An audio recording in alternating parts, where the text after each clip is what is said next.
رات گزر گئی تو صبح ان مقدس سروں کو نیزوں پر اٹھایا گیا، اونٹوں کی سواریوں پر مقدس بیبیوں کو بٹھایا گیا، اور یہ لٹا پٹا سارا قافلہ سوئے کوفہ روانہ ہو گیا۔ ظالم یزیدی اس قافلے کو لے کر کوفہ کی طرف روانہ ہو گئے۔ رات کو ابن سعد کے لشکر سے کسی نے چاہا کہ حضرت امام زین العابدین کو بھی شہید کر دے، لیکن ابن سعد نے کہا کہ یہ بیمار بچہ ہے، اسے چھوڑ دو۔ مشیت الہی بھی یہی تھی کہ کوئی تو سادات میں سے ضرور موجود رہے جس نے سب کچھ اپنی آنکھوں سے دیکھا ہو اور وہ حالات کا عینی شاہد ہو۔ دوسرے روز لشکر یزید نے اپنی تمام لاشوں کو جمع کیا اور انہیں دفن کر کے روانگی کا اعلان کر دیا، مگر اہل بیت کی لاشوں کو دفن کرنے کی ضرورت بھی محسوس نہ کی۔ بغیر کفن اور دفن کے خاندان نبوت کے افراد اور ان کے ساتھیوں کی لاشیں کربلا میں ہی چھوڑ دیں۔ فرات کے کنارے ایک قبیلہ بنو سعد آباد تھا۔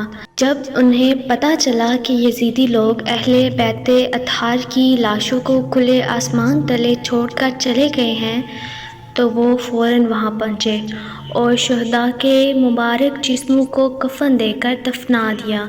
یزیدیوں کا قافلہ اہل بیت کرام کے ہمراہ کوفہ میں داخل ہوا اور شہید کے تمام سر ان کے پاس تھے، وہ سب ابن زیاد کے سامنے پیش کر دیے گئے۔ سید الشہداء حضرت امام حسین رضی اللہ تعالیٰ عنہ کا مبارک سر ہولی کے پاس تھا، وہ کسی وجہ سے بروقت دربار نہ پہنچ سکا اور سر مبارک کو اپنے گھر لے گیا۔ ہولی اپنی بیوی سے کہنے لگا، آج میں تیرے لیے دنیا جہان کی دولت لے کر آیا ہوں۔ مطلب یہ تھا کہ جب یہ سر مبارک ابن زیاد کے دربار میں پیش کروں گا تو بہت سے انعام ملیں گے۔ سنگ دل ہولی لمبی تان کر سو گیا، مگر اس کی بیوی سر مبارک کے سامنے بیٹھ گئی اور ساری رات رو رو کر گزار دی۔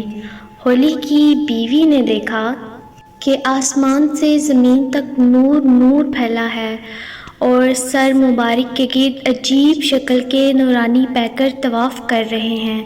کچھ نہیں کہا جا سکتا کہ وہ مخلوق کون تھی۔ وہ ساری رات یہ نظارہ دیکھتی رہی۔ صبح ہوتے ہی بدبخت ہولی اٹھا اور امام پاک کا مبارک سر ابن زیاد کے پاس لے گیا۔ امام علی مقام کا مبارک سر باقی سروں کے ساتھ اور خانوادہ رسول کے باقی قیدیوں کے ساتھ اس بدبخت ابن زیاد کے تخت کے سامنے پیش کیا گیا۔ وہ بدبخت اس وقت تخت پر ہی بیٹھا تھا اور اس کے ہاتھ میں ایک چھڑی تھی۔ اس چھڑی کے ساتھ حضرت امام حسین رضی اللہ تعالیٰ عنہ کے دندان مبارک پر ایک ضرب ماری اور نازیبا گفتگو کی۔ حضور کے ایک کمزور نظر والے صحابی جو وہاں موجود تھے وہ بہت بوڑھے تھے، ان کا نام زید بن ارقم تھا۔ ابن زیاد کی چھڑی حضرت سیدنا امام حسین رضی اللہ تعالیٰ عنہ کے لبوں پر دیکھی تو چیخ اٹھے اور کہا، کچھ تو حیا کر، خدا کی قسم میں نے اپنی آنکھوں سے رسول اللہ صلی اللہ علیہ وآلہ وسلم کے لبوں کو، ان لبوں کو چومتے ہوئے دیکھا ہے۔ ابن زیاد کہنے لگے، اے زید، اگر تم بوڑھے نہ ہوتے تو تمہاری گردن بھی میں ابھی اتار دیتا۔ ابن زیاد نے اس سب کے بعد یزید کی خوشنودی کے لیے حضرت امام حسین کا سر انور اور دیگر سروں کا جلوس اور خانوادہ رسول کی پاک بیبیوں کے ساتھ یزید کی طرف دمشق روانہ کر دیا۔ جب یہ قافلہ دمشق کی طرف روانہ ہوا تو راستے میں ایک گرجے کے قریب پڑاؤ کیا۔ وہاں انہوں نے جلی حروف میں ایک پہاڑی پر سرخ رنگ کے ساتھ یہ شعر لکھا ہوا دیکھا، جس قوم نے حسین کو قتل کر دیا ہے، کیا وہ قیامت کے دن ان کے نانا جان کی شفاعت کی امید رکھ سکتی ہے؟ اہل قافلہ نے جب یہ شعر پڑھا تو ان کے رونگٹے کھڑے ہو گئے۔ وہ یہ سمجھنے سے قاصر تھے کہ اس پہاڑی پر ایسے انداز میں یہ شعر کس نے لکھا ہے۔ ابھی وہ حیران و پریشان ہو رہے تھے کہ قریبی گرجے سے ایک پادری ان کے پاس آیا تو اہل قافلہ نے اس کی آمد کو غنیمت جانا اور اسے پوچھا کہ کہ یہ شعر اس پہاڑی پر کس نے لکھا ہے اور یہ کب سے لکھا ہوا ہے۔ وہ راہب کہنے لگا کہ یہ شعر تو یہاں ہمارے بڑوں کے زمانے سے لکھا ہوا ہے۔ راہب نے پوچھا کہ یہ نیزے پر سر کس کا ہے، یہ قیدی کون ہے؟ راہب کو بتایا گیا کہ یہ سر حسین ابن علی کا ہے اور یہ بیبیاں اسی مقدس خاندان کی ہیں۔ وہ راہب کانپ اٹھا۔ 10,000 دینار کے بدلے میں اس راہب نے ایک رات کے لیے اس قافلے سے سر حسین لے لیا۔ چنانچہ قافلے نے ایک رات کے لیے وہیں پڑاؤ کیا۔ راہب نے اپنا گھر خالی کروا کر پاک بیبیوں کو وہاں ٹھہرایا اور خود مبارک سر کو ایک دھوئے ہوئے پاک تشت میں رکھ کر خود اس کے سامنے بیٹھ گیا۔ خیر، یہ الگ واقعہ ہے کہ کیسے اس راہب نے پاک بیبیوں اور مبارک سر کی خدمت کی، جو یہاں بیان کرنا مقصود نہیں۔ صبح ہوتے ہی یہ قافلہ دوبارہ روانہ ہوا اور جب یہ قافلہ یزید کے دربار میں پہنچا تو وہ پہلے سے ہی اس قافلے کا منتظر تھا۔ جب سر حسین یزید کے سامنے رکھا گیا اور وہ اپنے تخت پر بیٹھا تھا تو اس نے ایک چھڑی حضرت حسین کے ہونٹوں اور دانتوں پر مار کر کہا، تم اپنے انجام کو پہنچ چکے ہو۔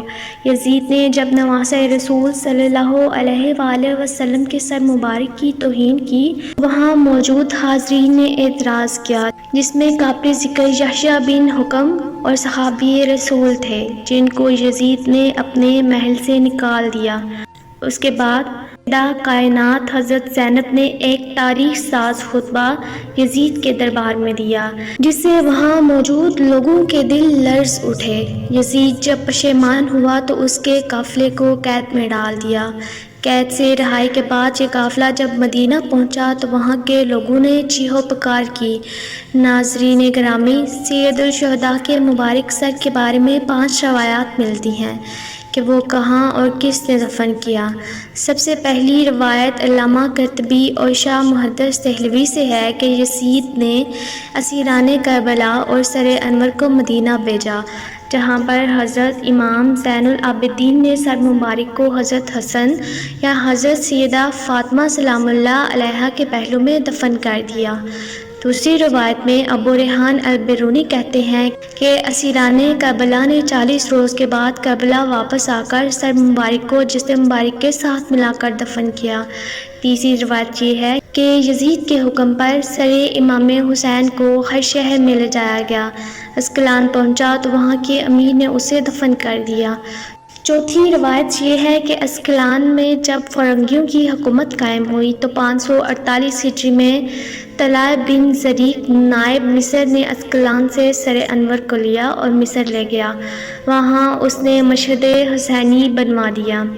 اس کے متعلق علامہ ابن حجر مکی روایت کرتے ہیں، سلیمان بن عبد الملک نے حضور صلی اللہ علیہ وآلہ وسلم کو خواب میں دیکھا کہ آپ اس کے ساتھ ملاقات فرما رہے ہیں اور اس کو بشارت دے رہے ہیں۔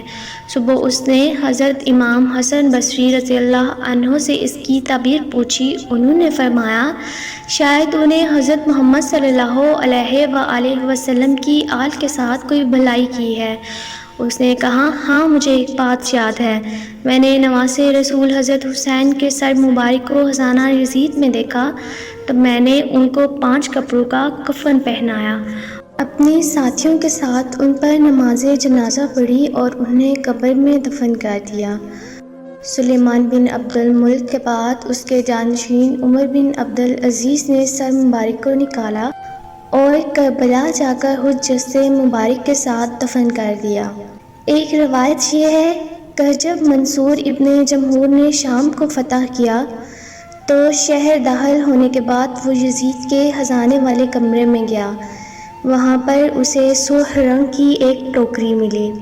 منصور نے اپنے غلام سے کہا کہ اس ٹوکری کو حفاظت سے رکھو کہ یہ بنی امیہ کے قیمتی خزانوں میں سے ایک خزانہ ہے۔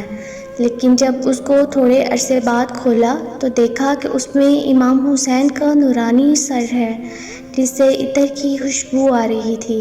اس نے اپنے غلام کو حکم دیا کہ ایک کپڑا لائے۔